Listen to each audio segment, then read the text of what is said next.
Well, today's January 3rd, and so we turn to the book of Proverbs, chapter 3, for God's daily dose of wisdom.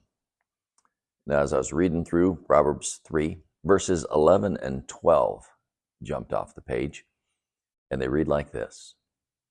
My son, do not reject the discipline of the Lord, or loathe his reproof. For whom the Lord loves, he reproves, even as a father corrects the son in whom he delights.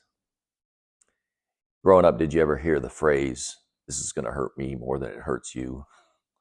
I didn't buy it. And I don't know that the kids buy it either. But now that I have raised two boys, I can understand the sentiment behind that statement, because I did not like to punish my sons for the things that they did wrong. It was difficult because I loved them and I didn't want them to experience pain. But at the same time, I didn't want them to continue down that path. And so there was punishment involved. There was reproof. There was discipline. The word discipline is actually translated as the word that's translated as discipline is also translated in different places in the Bible as instruction.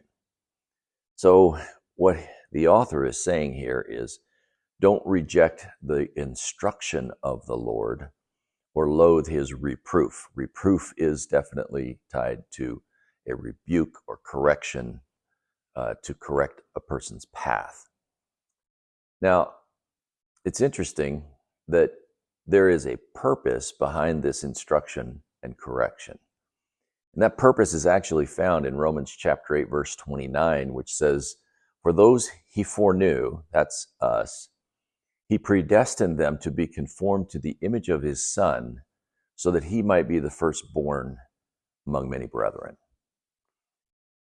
To be conformed into the image of his Son, to be like Jesus, is what God's doing when he disciplines or reproves us.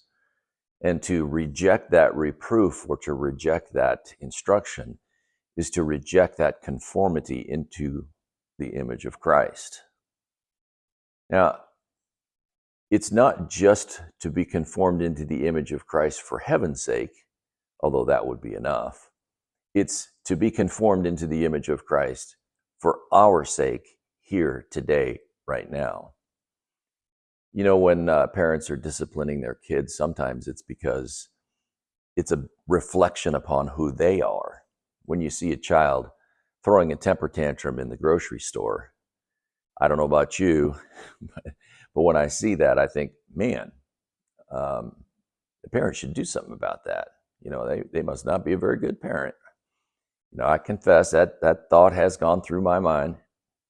And so oftentimes in our society, in our culture anyway, disciplining our children, we do to help them to be conformed to a better image because it reflects better on us.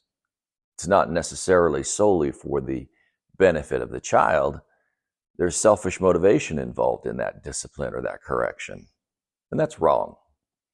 I was wrong when I did it with my kids. And quite frankly, God is not concerned about his reputation when we're throwing our metaphoric temper tantrum in the middle of the grocery store. His reproof, his discipline is solely for our benefit. Not only is it for our benefit in heaven, as we talked about, but it's for our benefit today, because he understands that the carrying of the weight of that sin or that problem that we're beset with is a heavy burden. Listen to these verses out of Psalm 32.